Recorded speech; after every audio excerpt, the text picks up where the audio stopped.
सोचो एक बार, अगर तुम्हारे स्कूल ने तुम्हें ये सिखाया होता कि पैसे कैसे काम करते हैं, तो आज तुम्हारी जिंदगी कितनी अलग होती। लेकिन उन्होंने सिखाया नहीं।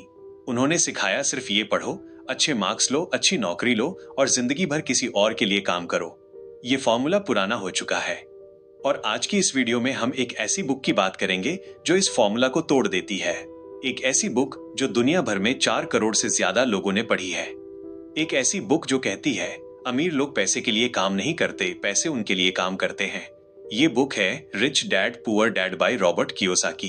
तो दोस्तों, अगर तुम सच में अपनी फाइनेंशियल लाइफ बदलना चाहते हो तो ये वीडियो एंड तक जरूर देखो, क्योंकि आज मैं तुम्हारे साथ शेयर करने वाला हूँ वो सारी लेसन्स जो इस बुक ने मुझे सिखाए और जो शायद किसी स्कूल ने कभी नहीं सिखाए। नमस्कार दोस्तों, स्वागत है आप सबका इस चैनल पर। आज हम बात करेंगे एक ऐसे इंसान की स्टोरी से जो 2 फादर्स के साथ पाला गया, एक गरीब और एक अमीर। लेकिन दोनों बाप ने जिंदगी के बारे में बिल्कुल अलग अलग बातें सिखाई। रॉबर्ट कियोसाकी, इस बुक के लेखक, कहते हैं कि उनके 2 डैड थे। एक था उनका असली बाप जो पढ़ाई लिखाई में बहुत तेज था, गवर्नमेंट जॉब करता था, लेकिन हमेशा पैसे की कमी महसूस करता था। दूसरा था उनके दोस्त माइक का बाप जो ज्यादा पढ़ा लिखा नहीं था, लेकिन हवाई का एक सबसे अमीर इंसान बना। इन दोनों के बीच का फर्क था सिर्फ एक चीज में, उनका माइंडसेट, पैसे के बारे में सोचने का तरीका। अमीर होना लक से नहीं, माइंडसेट से होता है। तो चलते हैं इस बुक की सबसे इंपॉर्टेंट लेसन्स की तरफ। दोस्तों, पहली और सबसे बड़ी लेसन ये है, the rich don't work for money. अब ये सुन के शायद तुम्हारे मन में आया होगा, यार तो फिर अमीर लोग करते क्या हैं? तो कियोसाकी कहते हैं कि गरीब और मिडिल क्लास लोग अपनी पूरी जिंदगी एक साइकिल में फंसे रहते हैं। एक ऐसी साइकिल जिसे वो रैट रेस कहते हैं।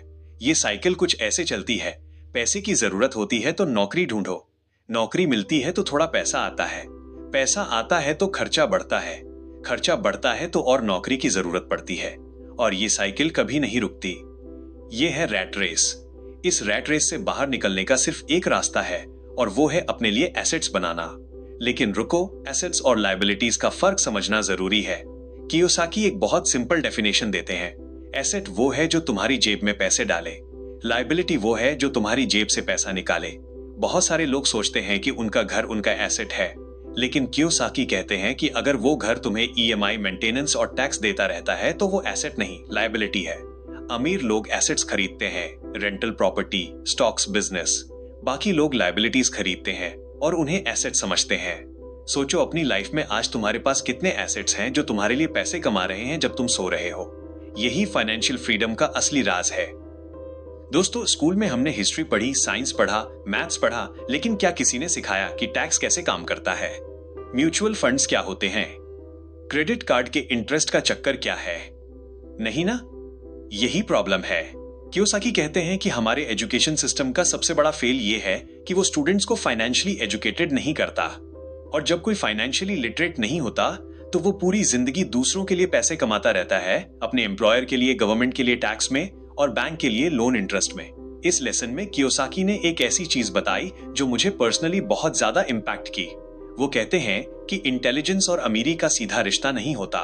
दुनिया में बहुत सारे पढ़े लिखे लोग हैं जो गरीब हैं, और बहुत सारे कम पढ़े लोग हैं जो बहुत अमीर हैं। फर्क सिर्फ ये है कि अमीर लोगों ने फाइनेंशियल एजुकेशन ली, फॉर्मल या इनफॉर्मल, और उन्हें पता था कि पैसे को कैसे काम पे लगाना है। तो प्रैक्टिकल एक्शन क्या है? आज से ही पढ़ो फाइनेंशियल बुक्स, फॉलो करो फाइनेंशियल यूट्यूबर्स, समझो stocks, mutual funds, real estate, business. क्योंकि फाइनेंशियल एजुकेशन एक इन्वेस्टमेंट है जो तुम्हारी पूरी जिंदगी रिटर्न देता रहता है। 3 नंबर की लेसन है, माइंड योर ओन बिजनेस। ये सुनने में थोड़ा अजीब लगता है। कियोसाकी ये नहीं कह रहे कि तुम अपनी नौकरी छोड़ दो और बिजनेस शुरू करो। वो कह रहे हैं कि अपनी नौकरी करते करते अपना बिजनेस भी चलाओ, अपने एसेट्स कॉलम को ग्रो करो। ज्यादातर लोग अपनी सारी मेहनत और टाइम अपने एम्प्लॉयर के बिजनेस के लिए लगाते हैं। वो कंपनी ग्रो होती है, बॉस अमीर होता है, लेकिन एम्प्लॉय वहीं का वहीं रहता है। तो तुम्हारे अपने लिए क्या ग्रो हो रहा है? कियोसाकी कहते हैं कि एक एम्प्लॉय होना बुरा नहीं, लेकिन एम्प्लॉय की तरह सिर्फ सोचना बुरा है। तुम्हें एक साइड बिजनेस बनाना चाहिए, चाहे वो स्टॉक्स हो, रेंटल प्रॉपर्टी हो, कोई ऑनलाइन बिजनेस हो, या कोई भी एसेट जो इनकम जनरेट करे। और इस इनकम को फिर से इन्वेस्ट करो और ज्यादा एसेट्स बनाओ। जब तुम्हारी पैसिव इनकम तुम्हारे मंथली खर्चे से ज्यादा हो जाए, उसी दिन तुम फाइनेंशियली फ्री हो। अब ये लेसन थोड़ा टेक्निकल है, लेकिन बहुत इंपॉर्टेंट है। कियोसाकी कहते हैं कि दुनिया में टैक्स सिस्टम इस तरह बना हुआ है कि वो गरीब और मिडिल क्लास को ज्यादा पनिश करता है। एक आम सैलरीड इंसान पहले टैक्स देता है, फिर जो बचता है उसमें से खर्चा करता है। लेकिन एक बिजनेसमैन पहले खर्चा करता है बिजनेस एक्सपेंसेस के रूप में, और जो बचता है उस पर टैक्स देता है। ये एक बड़ा फर्क है। गरीब और मिडिल क्लास के लिए इनकम में से टैक्स कटता है, फिर खर्चा होता है। अमीर लोग और बिजनेस ओनर्स अपनी इनकम से पहले खर्चे करते हैं, फिर बचे हुए पर टैक्स देते हैं। इसलिए कियोसाकी कहते हैं कि एक कॉरपोरेशन या बिजनेस स्ट्रक्चर बनाना चाहिए, क्योंकि कॉरपोरेशंस लीगल तरीके से टैक्स सेव कर सकती हैं। ट्रैवल एक्सपेंसेस, खाना, कार, एजुकेशन, ये सब बिजनेस एक्सपेंसेस बन सकती हैं। यही रीजन है कि दुनिया के सबसे अमीर लोग बिजनेसेस के मालिक हैं, एम्प्लॉयज नहीं। ये लेसन मुझे पर्सनली बहुत ज्यादा पसंद आई, the rich invent money. Kiyosaki कहते हैं कि अमीर लोग पैसे इन्वेंट करते हैं, मतलब वो अपॉर्चुनिटीज ढूंढते हैं जो दूसरों को नजर नहीं आती।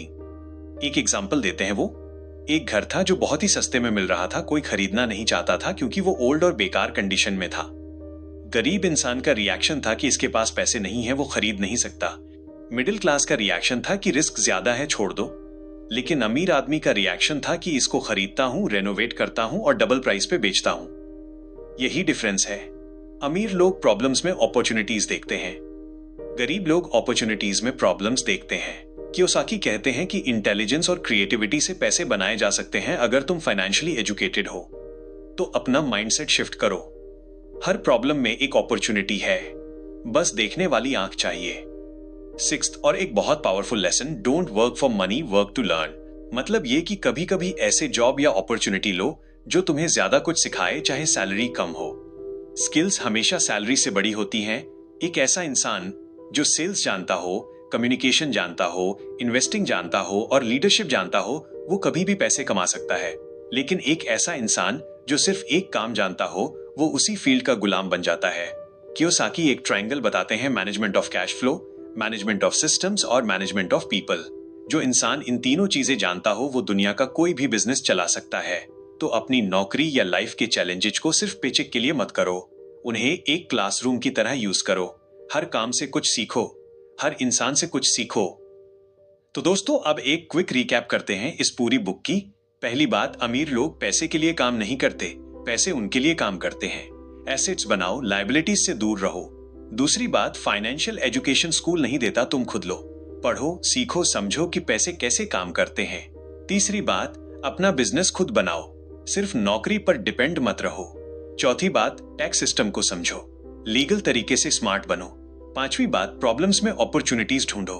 और छठी बात, सिर्फ पैसा कमाने के लिए काम मत करो, स्किल्स कमाने के लिए काम करो। लॉन्ग टर्म में स्किल्स ही तुम्हारा सबसे बड़ा एसेट है। दोस्तों, ये बुक सिर्फ एक फाइनेंशियल गाइड नहीं है, ये एक माइंडसेट रिवॉल्यूशन है। इसके लेसन्स तुम्हारी लाइफ चेंज कर सकते हैं अगर तुम इन्हें सीरियसली लो और इंप्लीमेंट करो। कि फियर और ग्रीड, यानी डर और लालच की वजह से लोग फाइनेंशियल मिस्टेक्स करते हैं। डर की वजह से वो कभी इन्वेस्टमेंट नहीं करते और लालच की वजह से वो गलत जगह फंस जाते हैं। अमीर डैड ने सिखाया कि इमोशन से पैसे मत चलाओ, लॉजिक से चलाओ, रिसर्च करो, समझो, फिर डिसीजन लो।